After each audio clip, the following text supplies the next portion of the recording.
Thanks. Marissa Friedman, what's happening? What up? Nice to be here. Live from San Diego. Well, we're not really live. We're recording here live. I'm live right now. Live-ish. I don't know about you, but Let's use real estate terms. Live adjacent. yeah, live adjacent. Hey, listen, I'm like so happy I got to meet you. I went to Secret Knock. Shout out to Greg Reed. Yeah. Great event. I've been to it 4 or 5 times, and I always feel like a family. I'm a family member there. Yeah. But I think we might have met maybe at one of them before, whatever. But we got to talking, and Yeah. I heard some of the things you were into, and I was like, I got to get you in here to interview you, hear the story, and find out more about what you're doing and how you got to be able to do what you're doing. Yeah. And so It's a road, man. I think the first thing to know about me is for the age that I am, I just hit like 41, but I've been in the workforce since I was 15. So I got in trouble hacking and was recruited by the Department of Energy, Department of Defense. no shit, I didn't know that. So yeah. So You were, wait a minute, hacking. So yeah. where did you start to learn about that? It was an interesting time because, like, I joke, like, the early days of the internet, the late 1900s, as it were, like, it's the era of AOL and just, like, I like puzzles, Yeah. right? And I'm on the spectrum. So I love puzzles and I recognize patterns. And so those two things together are an interesting combination, and I'm very curious, right? And curiosity can get you in trouble sometimes, but sometimes it can create an opportunity. And for that, I'm grateful, man. I went Well, up. it's being on a spectrum is a superpower. Yeah, I think it's turning your careers into a superpower, whatever Yeah. it is Yeah. a really good thing, right? So you look at like the joke is like any story that I'm in or someone's telling me, I'm never surprised when they get to the end because my brain has tried to figure out all possible outcomes of where the conversation's going to go, right? It's Yeah. just going to go, okay. So, when you start working that young and you're in charge of people 2-3 times your age, right? You learn really quickly that in order to lead anyone or anything, first you have to be confident, but two, you really have to be curious about people because no one gives a crap about your goal until you can help them see what their goals are. And if you're trying to introduce process and structure to a team of people that are set in their ways or an entrepreneur or a founder, you have to show them where process shows up in their life already. Right? I can't tell you this is what I want you to do because it's just benefiting me, right? So to be curious about people, you really find out in the beginning, anything can be slow. But when you start to ask people, like, what is it they really want? Why are they here and why does it matter? Most people are never asked that question, right? Yep. It's just like you're doing this thing because you like it or you're creative or whatever. Most people I meet are really good at the thing. Yeah. They're not good at selling the thing. They're not good at putting money behind the thing. They're in their art, whatever that art is. And so when you start working that young, you just become like a sociologist. You just observe people and patterns, man. And so when So what you're saying is you align their personal goals with whatever the other mission is, and then that way you can tie it to that. When you need to hold people accountable, it's not to the company mission, it's their mission. it's like they're going to fail themselves. Yeah. So when we look at things that like I do specifically around conversation design, most people are out there. I mean, we were just at an event, right? And I think you're one of 3 things, right? You're either going to be a friend, right? Or you're going to be a pitcher, which is every time you see somebody, they got to we pitch talked you about something that. We different, right?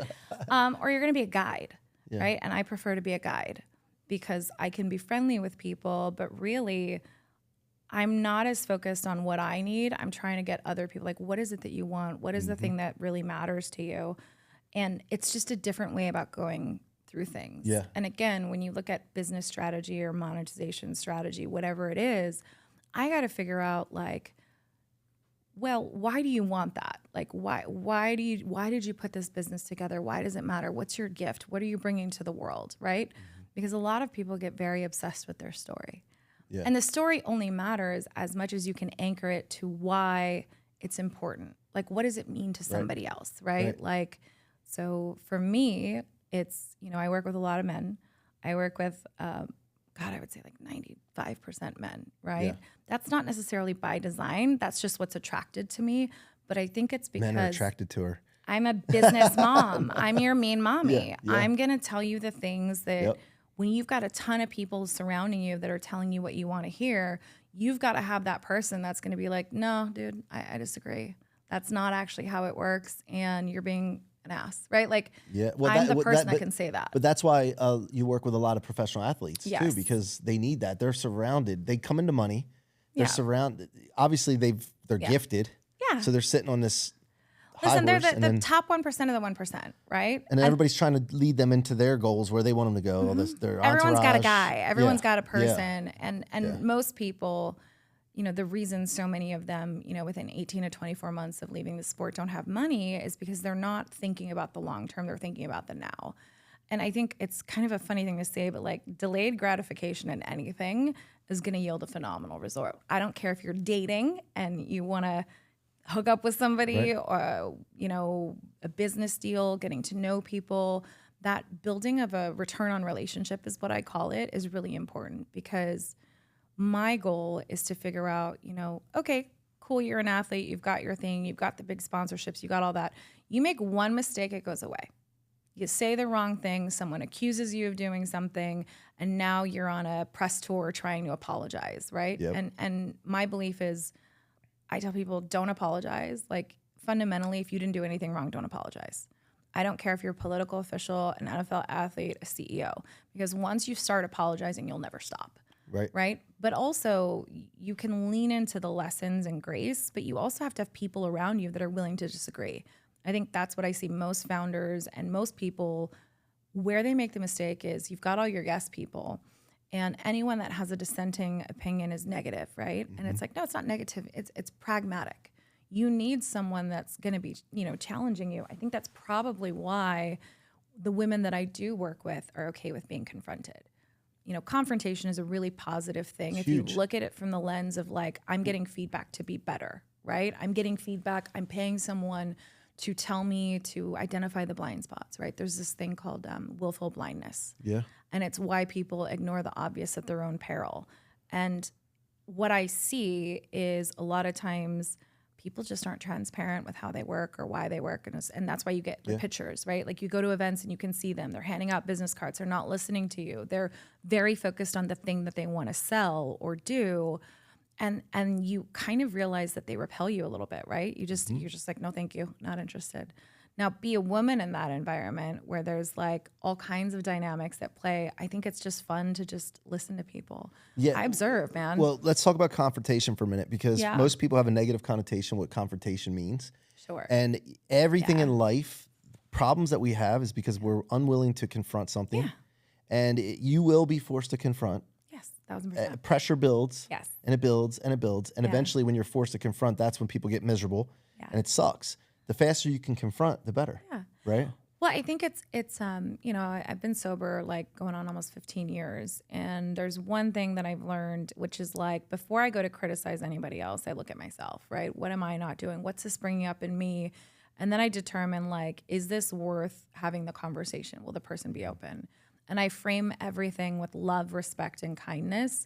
And also, it's like, I got to keep it real, right? If I can't get to my goal because someone is sabotaging themselves, which a lot of people do. A lot of people have patterns of sabotage that they don't even realize it's there, whether it's in relationship, right? Whether it's in friendship, whether it's they go to an event for a particular purpose and then they get in party mode, and so they forget why they were there, right? And that's a real thing. But to have a crucial confrontation is to just kind of, again, frame it with love and respect, but keep it real.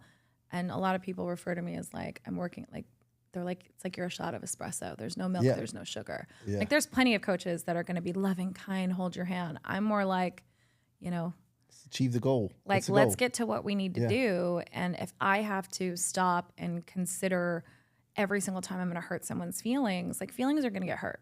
But just because you feel some way, it's a defense mechanism. And so to go into that with people and just say, you're not always going to agree. You're responsible for this thing that we're co-creating together, because it is a co-creation.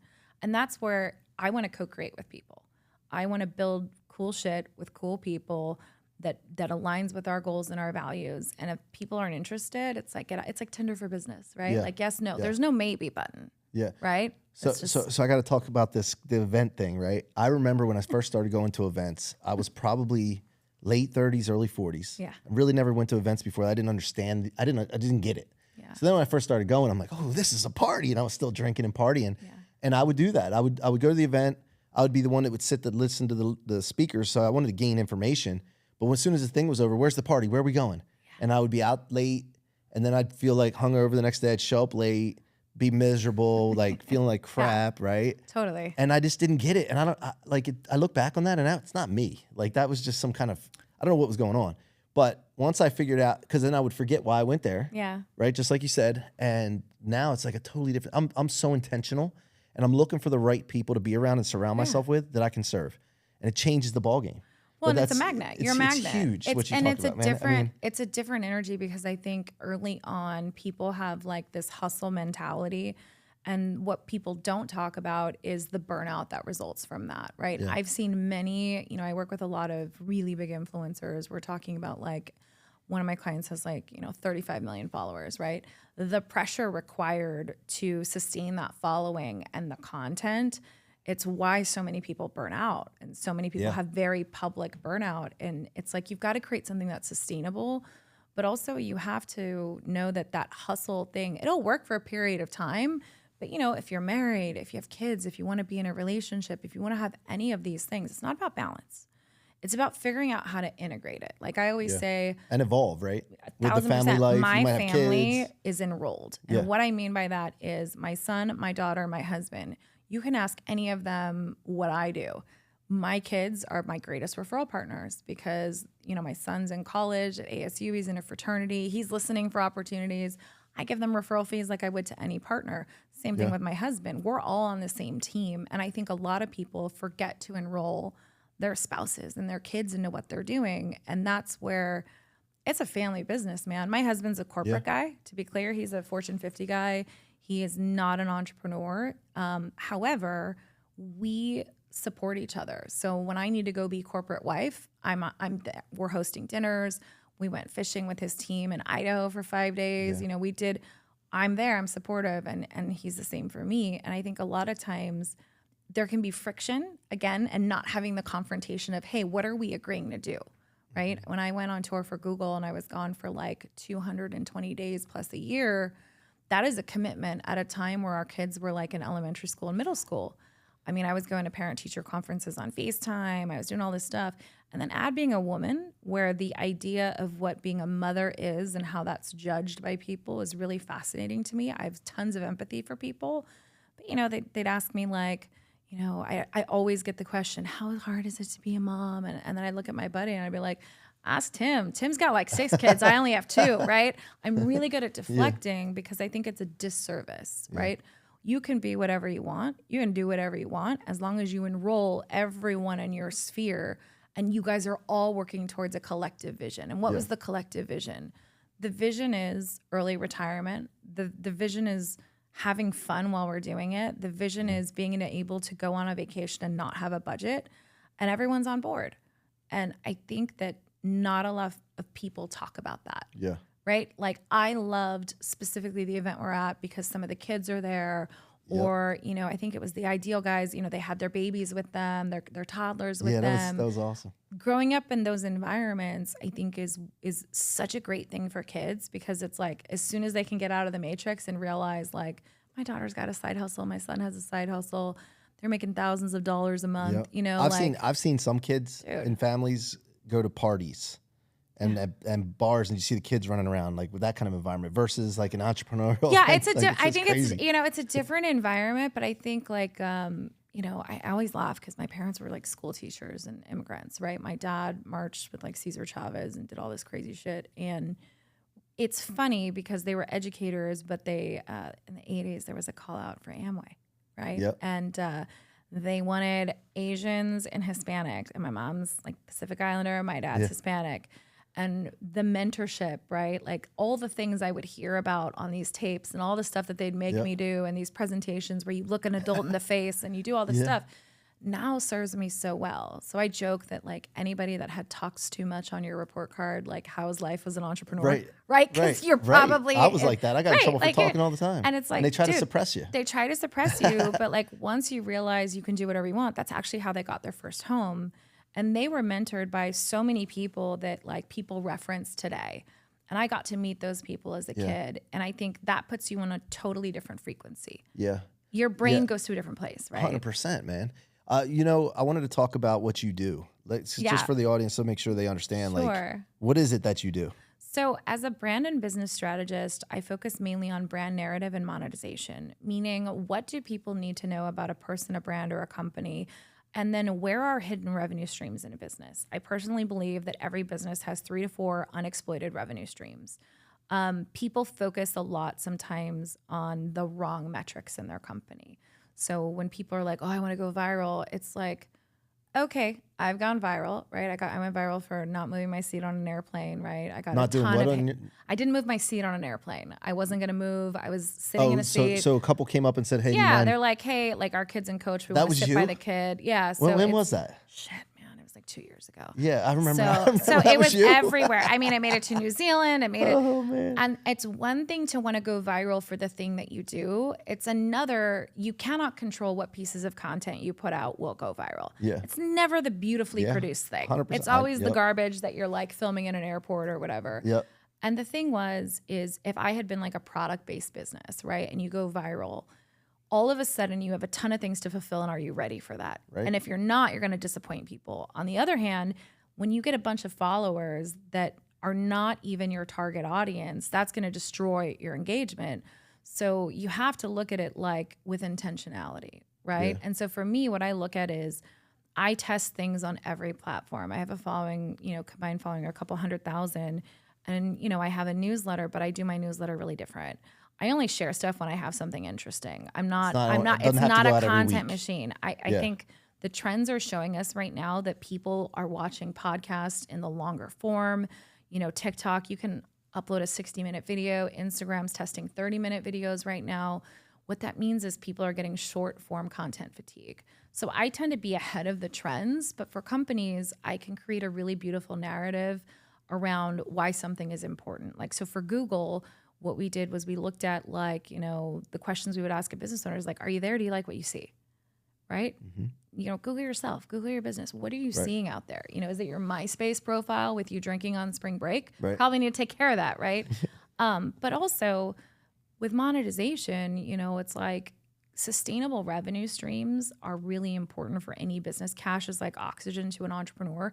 And I see so much missed opportunity because it's not about reaching, depending on what you're selling, right? If you're selling a widget, a water bottle, a cell phone, a microphone, that's one strategy. But if you're in a service-based business, you are selling yourself and the authenticity that's required, right? Like you can't be one thing on camera and another thing No, off. it doesn't work. So you have to find the through line, and I have to find the story, and I have to look at the origin story, and that's so important, right? You met my buddy Aaron, right? Yep. And that guy, when you look at it, Love Aaron. He's awesome. dude, he was sharing an office by the Santa Ana airport, had to put calls on hold because the whole building would shake when he started his company. No outside investment. I think he bought the business for $1. You scale it 75x, you sell it to Walmart. That's a great story. He took something without raising capital to how many? 1, 2 billion? To 2 billion. 2 billion. To 2 billion. Yeah. And Shout out to Aaron. Shout out to my boy at 75X Strategy. But the reason we named it that is because it's something he's done. And I think sometimes people get excited about potential and their own potential. And so they're selling from potential, not from like the actual expertise. And that's scary, yeah. right? Because if you're selling something that you've never done before and you're trying to be someone's Sherpa, it's dangerous because people are putting their trust and belief in you. So my job is to come in and assess. And a lot of times, honestly, it's just fixing. There's a lot of narrative around bros in the space. And I always joke, it's like my mentors have all been men. Yeah. I went to women. I went to diverse people. I asked for mentorship. I offered to pay for mentorship. And a lot of what was told to me is like, that's not available to you. And there's a difference between a man and a bro. Yes, 1,000%. Because there's a lot of bros out there. And what do you think they're doing that for? Just to be relatable to people like that are solopreneurs or something? I think what happens is it's a sameness problem, which means if you're only surrounding yourself with one type of person, you don't know any better, right? For me, I have people that work for me that are 18. I have people that work for me that are 80. I want people to disagree with me. I want a different opinion. I want that. And again, in the work that I do, it's a commitment. I love what I do, but it's also for me to give away time. I've designed my life in a particular way. Like I don't work Mondays and Fridays. I like just having that flexibility. If we want to go on a trip and last minute we can bounce, right? Yeah. I also set exceptional boundaries with clients. Like I charge for responsiveness because I feel like somehow people believe that Slack and texting and all of this stuff is efficient. I just don't. I don't believe that. I believe that if I'm in my genius, I don't need to be interrupted when I'm in that zone of genius. And people really, when you set the boundary up front, you know, people do not mind being disappointed, but they do not like being surprised.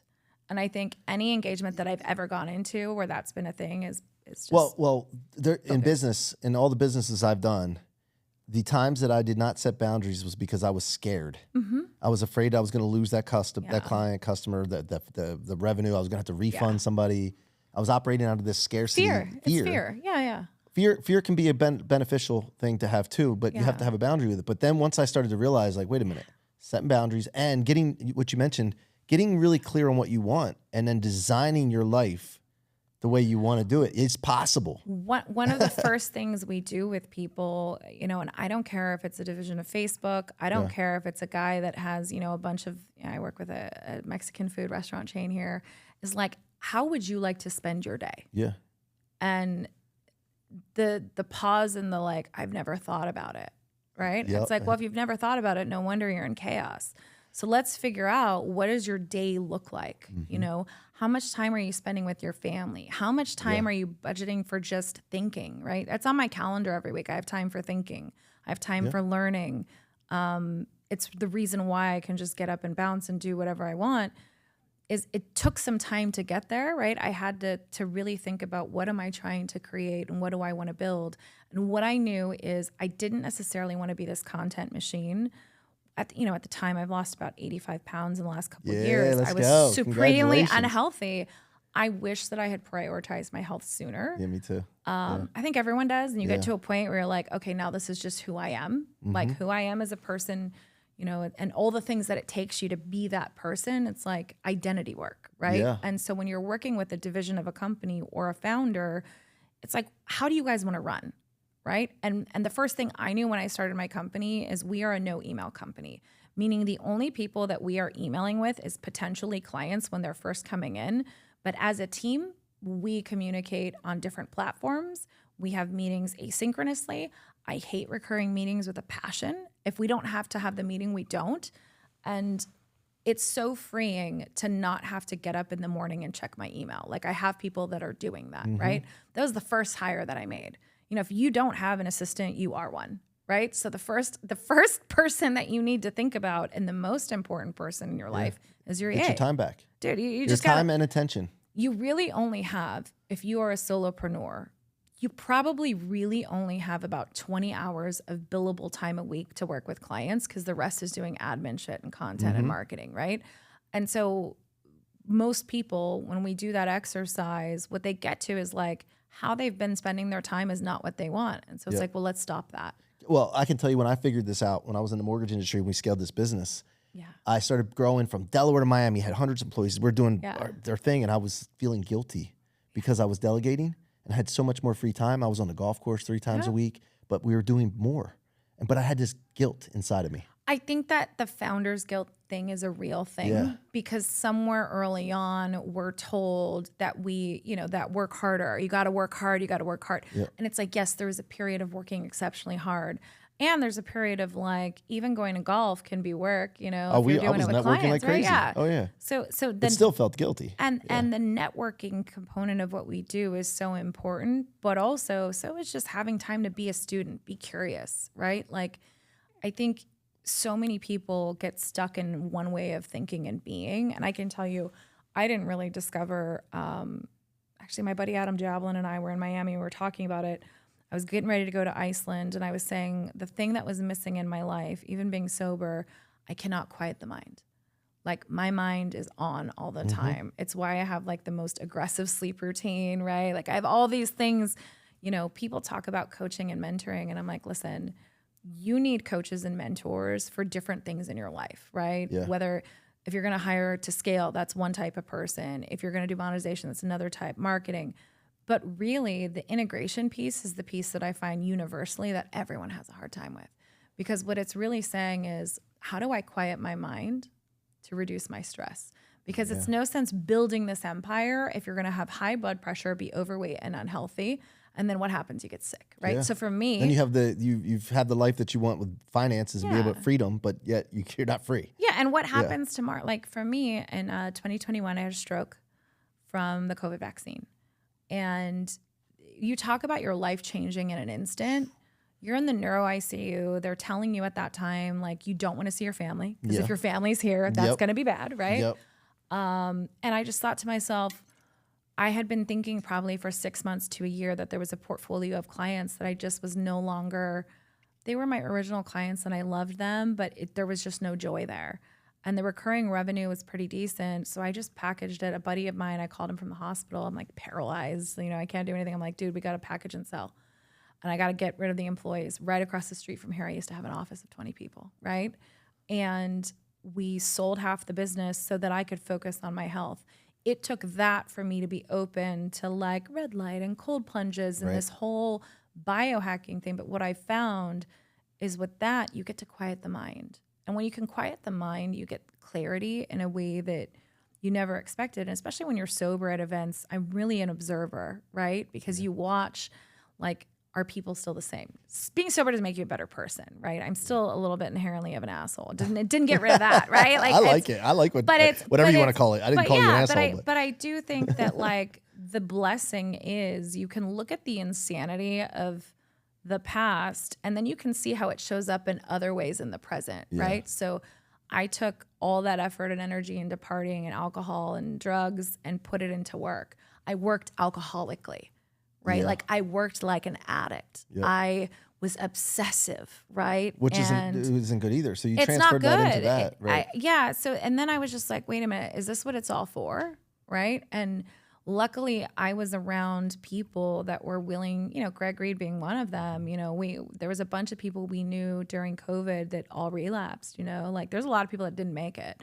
And part of that I think is what I love about being sober is I can go to any state, any city, any country and find a community of people. Yeah.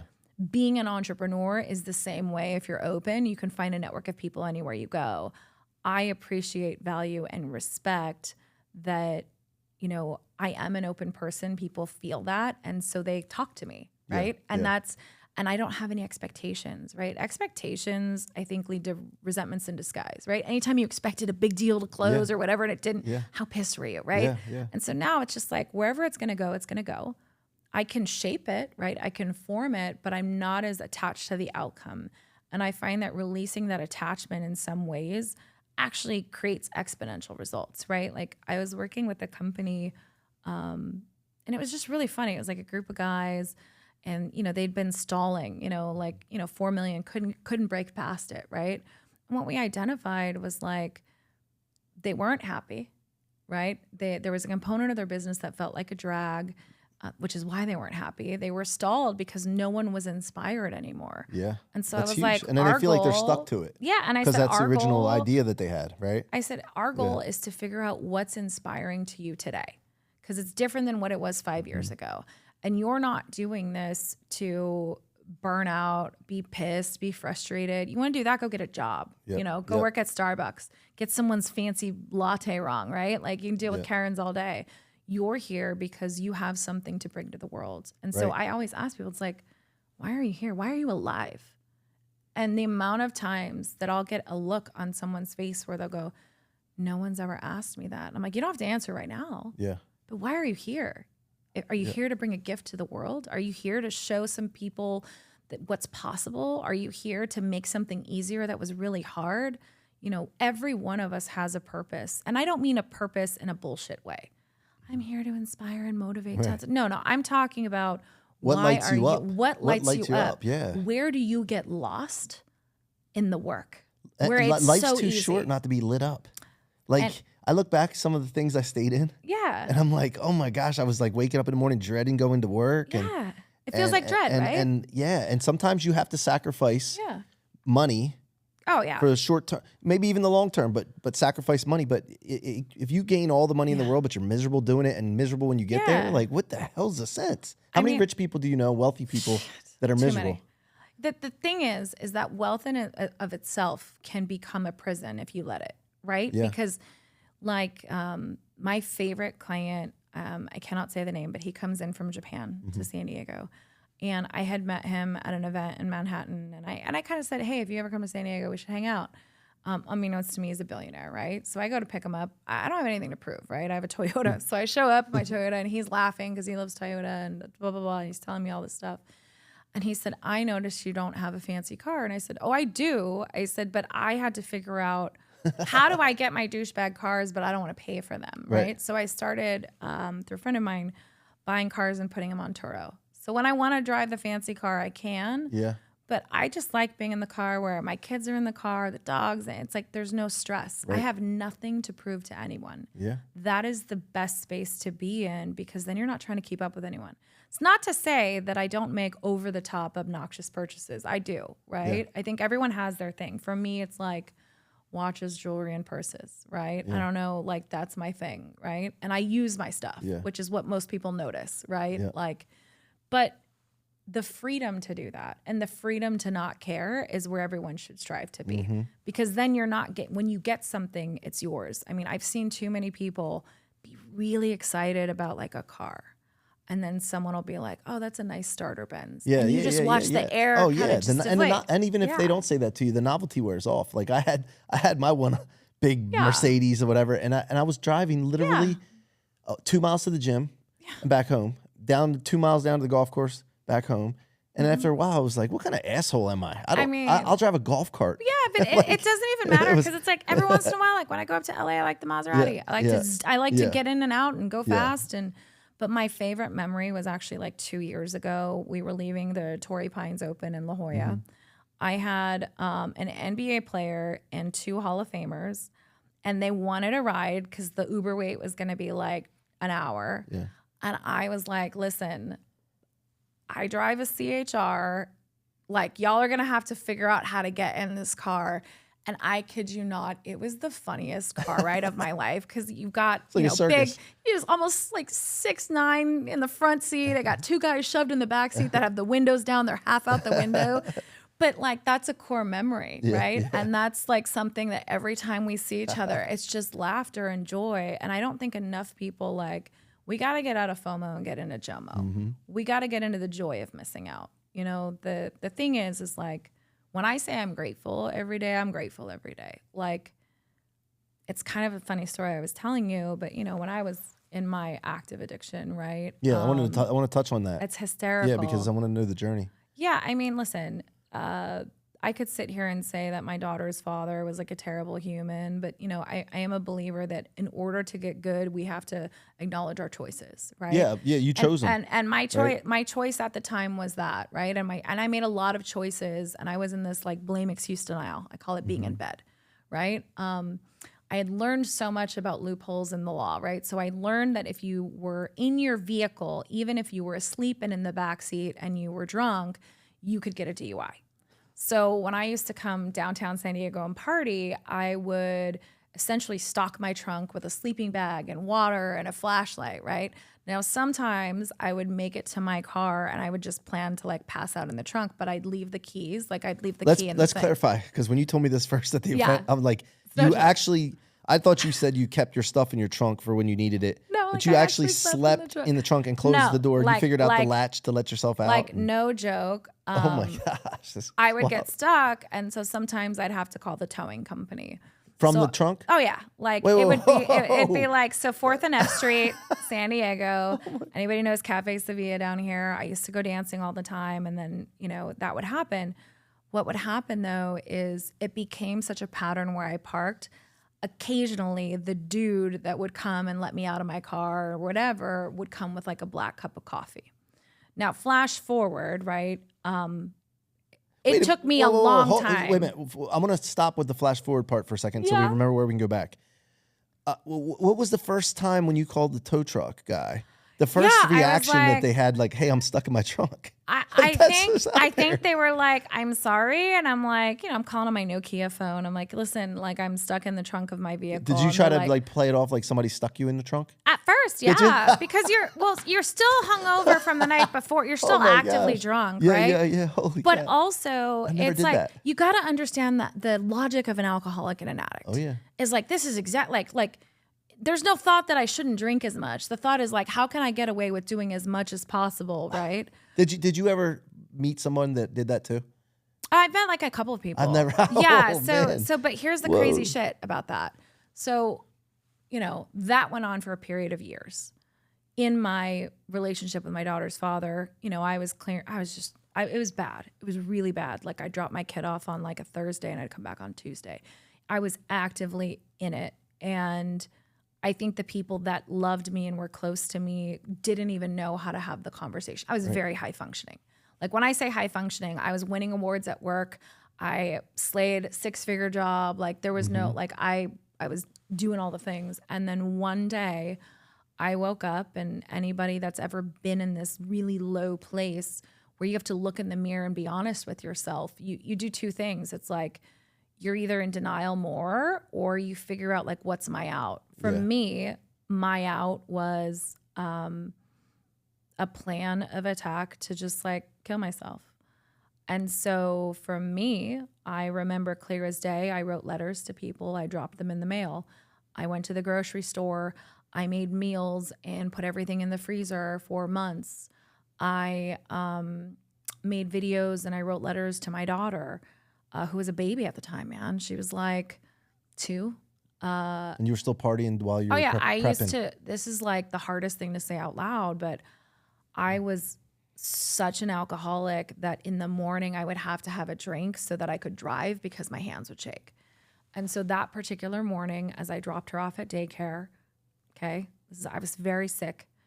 I pulled over by San Diego State and I took a walk across the freeway. That was it. I made a bet with God or whoever, the force. And I said, I'm either going to stop the pain or I'm going to face the pain. And I walked across the freeway. Now, highly don't recommend, but even with people that I've talked to, we lovingly say there are people that talk about killing themselves. Then there's the action takers. There's the crazy people that try to do it. And for me, I did not die when I walked across the freeway. I made it to the medium. I closed my eyes, walked back to my car. By the time I got there, this nice highway patrolman there waiting, and the question was asked, "Are you okay?" And I was like, no, I'm not okay. And, they brought me 2 exits up to a hospital. I checked into rehab. It was not a Promises Malibu on the beach with horses rehab. Right. I mean, I was in there with like, convicts and felons and homeless people. That's what I needed. I needed this space to be really raw and honest. And I'll never forget, you're in rehab and they make you do all this stuff and they have this group meeting and they say, out of all of you in this room, there's like 50 or 60 of us, only 2 or 3 of you are going to make it. And I just remember I looked around and I said, you're all fucked. Like I'm doing this, right? I'm doing this. And from that day forward, I made a decision. And I will say sobriety in the first few years was very difficult because they make you make a list of anything that could happen in the first couple years that would make you go out. Everything that I wrote down happened, right? But the phenomenal thing is once you make a decision that you're not going to do something anymore, at least for me, I had done all the things. I didn't feel like I missed out. I know some people feel like they did. I didn't miss out at all. I made a decision. I never looked back. But I also made a decision that I was not going to go and stay in a home, in a relationship that I wasn't happy with. And I left with a baby and a backpack to my parents' house. And I said, I just need 90 days to figure it all out.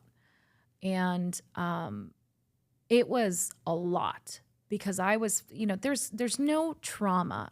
And that's the thing that people don't understand. Your bottom or whatever the lowest point in your life is, doesn't have to be that dramatic. Like I wasn't abused. There wasn't any of those things. Now in my marriage, it was a very abusive relationship. But even then I had to own what I was willing to accept and tolerate, right? And so once you go into this place of owning your choices and owning your experience in life, Oh man. when you own it, when you just say like, fuck man, I made all these choices that led me here, I get to make different choices. I literally took like a year off. Like I was so lucky. I had like disability and long-term disability and AFLAC and all this stuff. And I worked on nothing but getting my head right for a year. And I'm so grateful because my daughter was, turning 3. She's never seen me drunk or anything. She's never seen me that way. She went to recovery meetings with me, whatever it is you want to do, whether it's getting sober or making a decision you're going to get healthy, whatever those things are, I don't believe that there's any accidents. I was probably 6 months into my recovery when I went to a random meeting in Lemon Grove, California. And I was sitting in the back and I had a hoodie. I would go in hoodies and I would try to make myself small, because I was still embarrassed. I was happy to be sober, but I was embarrassed about it. Right. And I'll never forget, my head's down and I'm just drinking coffee and I would do this and listen to people as they were speaking. It was like kind of like going to church. And I hear a voice and there's a man that says, some of you have heard me talk about how this program works and how God shows up in your life and da-da-da-da. And he's like, I know God is showing up in my life today because you guys might have remembered me talking about a young woman that I used to bring coffee to who would lock herself in the trunk of her car. And it was the freaking dude from the towing. And so like, that's the moment for me when I was like, what are the chances that the dude he saw you there? That that guy was going to be at that meeting. He saw you there? Yeah, he saw me. Sorry, I didn't know if he was telling And I a just story. remember looking up and I was gosh. like, dude, it's freaking Abel, man. Oh man. I can say his name. We've talked about it publicly before. But, he actually ended up giving me my first year sobriety chip. And like, that's like our legendary kind of moment. That's not there's tons of different moments in my life, but I can say that like out of darkness is a light, right? I don't go to church, right? I'm not like religious in that way, but I do believe that there's like a force. And, when we're in places where we think we have no choices and options, we do have choice, we do have decision, we do have power. Then you take that and apply that to work and life and family. And really cool stuff happens for you. And if I look at it from the lens of everything that happened for me, even deciding that I was going to kill myself and walk across the freeway, what came out of that was a level of honesty and acceptance of like, wow, man. I mean, I tried to get sober for probably 2 years. For 2 years, I tried to figure it all out. Mind you, I'm working a corporate job and doing all this stuff. I was, I'd go to meetings drunk, I'd do all this stuff. But once I made a decision, and I find this to be true of anybody, whether it's life, business, sobriety, once you actually make the decision and fully step into this identity, shit will happen for you. Yep. But you have to make sure that you're committed. And I think too, people don't talk about, you have the ability to commit, decommit, recommit. Sometimes you have to recommit to something you've already said. Sometimes you need to decommit because that's no longer a priority and people feel obligation. And obligation shows up in business partnerships and marriages and relationships that are not right. And I think leads to resentment. And it leads to resentment. Yeah. And again, expectations lead to resentment in disguise. So the way that I operate is I always ask myself, like, how do I feel when I'm around somebody? Yeah. Right? Like, I enjoyed our conversation. too. I really enjoyed hanging out with you, right? We would touch point and check in, right? Yep. How do I feel? And it's like, do I feel motivated and inspired or do I feel drained? Yeah. Do I feel like heavy? Do I find myself complaining, right? Like, we live in a time today where people are trauma warriors and they want to come into room with their trauma. And my thing is like, everyone has their shit. Everyone has a past. Everyone is building a better present. Some people really, like, I didn't want to be 40 years old blaming my parents for stuff, right? Yeah. Everyone does the best that they can with what they've got. And it's a choice, right? The choice to decide that you are worthy of investment. The choice to decide that you are enough. Yeah. And how that shows up, when I am coaching or mentoring a founder who is doing a lot of stuff and we see it, it's an achiever's dilemma. And the achiever's dilemma shows up like this, right? I got to hit this number, this goal, this quota, and then that dopamine comes, and then I've done it, right? Well, guess what? You do a couple years of that, suddenly that dopamine's not there anymore. And then what's next? And here's what happens. What does it all mean? Oh, I'm going to sell everything. I'm going to move to Bali. I'm going to open a juice bar. It's all about purpose. And it's like, no, it's about channeling the right energy at the right time. It's not about abandoning it. And I feel like so many of us that we're trying to prove stuff to ourselves that doesn't even matter, right? Nobody's a number paying is a attention number. I always look at, like you look at a Warren Buffett who goes to McDonald's every day and drives the same Buick and does the same things. And even him, I think I watched that documentary that came out recently, and I think I saw something different than everyone else. Everyone saw the man, the myth, the legend. What I saw and what I continue to see is a guy that makes money for the sake of money. Yeah. And when asked about his family, it's the only part in the documentary where there's this hesitation. And you can see it show up on his face that he made a choice, right? Yeah. And maybe he didn't make the right choice. And what would life be? He's got more money than he'll ever need, but for what, right? And I think for some of us, we haven't made a choice. We're not indecision. We're in indecision. And indecision is where all the bullshit happens. Because when you're indecision, things are happening to you, not for you. Call it stuck in a maybe. Oh, dude. And then you're like, what? Yeah. What's going to happen? Yeah. And then you're like a victim, right? You hear this. And the thing is, I tell people, it's like, if you're too busy, raise your prices. Like, if you're too busy, you got to up everything, double it, triple it, quadruple it, right? That's one way you're going to keep your money. But also, what is it you really want? Design your day, design your life. What does it look like? Who are you around? Are you the smartest person in the room or are you the dumbest person in the room? I look at it like, I like to be dumb. I like to be like the dumbest person in the room. I like to be the person that's like, I will ask the question, not from a self-important place, but I always want to understand, especially with people that are married, right? Like, or working, or you have kids, like, how do you do that, right? How does it fit, right? And someone told me, you got to enroll your family. And from that point forward, I was like, all right, everyone's on board. But the thing that's really cool, at least for me, is that I come from a place of rigorous honesty, right? So I don't like telling people, it's like, when I look at someone's business, sometimes like, your baby's ugly, I got to deliver that message. I do it with love and care and kindness.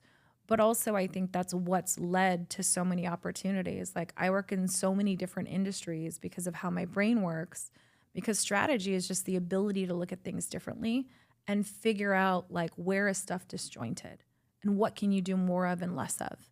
And what's the outcome someone wants? Do they want more time? Do they want more peace? What is it that they want? Yeah. And most people don't know what the fuck they want. 95, 99%, somewhere in that range. They have an aspiration. They see something and it's like, I broke down something for somebody and I said, listen, like, the era, at least for me, of rented mansions and Airbnbs and all that stuff, like, I think when you're a newer entrepreneur, it looks super fun and exciting, but you don't know how to ask the questions. And then you find out that, like, all these people that you're buying shit from, like, they've never done it. And that's where, like, you get disenfranchised and then you're like, oh, like, maybe I should do something else. And it ruins it for the real people. Yeah, and it ruins it for the people that are. Like, some of the greatest experts you will ever meet have the smallest Instagram followings because that's not what, their job is not content. Right? Like, for me, I do what I call minimum viable. I do the minimum amount of things that I need to do online to be seen, right? Without having to perpetuate this machine of, like, it never ends. No, because once you start there, it's like, man, like, I had supported someone recently, she has, she's like 25 million followers across all platforms. And she said, I've lost my spark and I want to take a break and I don't know how. Because and she felt like, even if she went on vacation and she wasn't posting and this and that, it's like she's charging $200,000 for a ticket. It actually is, because I think in the beginning it's exciting, but they burn out. And then when you get to that, what does it all mean? Do you throw it all away or do you just reimagine? And I think everyone is allowed to rebrand and reimagine at any fucking time. At the minute you identify. You don't need permission for that. No. And that is beautiful. Well, look, I want to make sure people know how to get a hold of you if they want to go deeper with you. Where can they go? They can go to Instagram. It's Marissa SD, MARESA SD. I share a lot of stuff for free. I give a ton of stuff away because my belief system is if I can give you one or two things that you can implement today, right? And you see that movement, you'll realize that there's people out there that know what they're talking about. Yeah, that's huge. Marissa, thank you so much for your time today and coming in on short notice. Once I met you, like I said, I had to have you come in and share this. 1,000%. And I didn't even know all of the story. And I'm blown away. And I want to thank you also. Very grateful for your vulnerability and transparency. Yeah. Because there's going to be at least one person, probably multiple, Yeah. that it could change their life. So thank you. Thank you. And my metric is like, I would share this anyway if no one saw it. You know, that's the metric of authenticity. Thank you. Thank you. Thanks so much. much. All right, folks, go to your favorite podcast platform right now. Subscribe to That One Podcast. Go check out Marissa, support our guests. And keep coming back. Until next time, it's your boy C-Rock, Marissa Friedman signing off. We're here at the Content Factory in San Diego. Be that one. Great job, man. That was awesome. That's dope, right? Cool.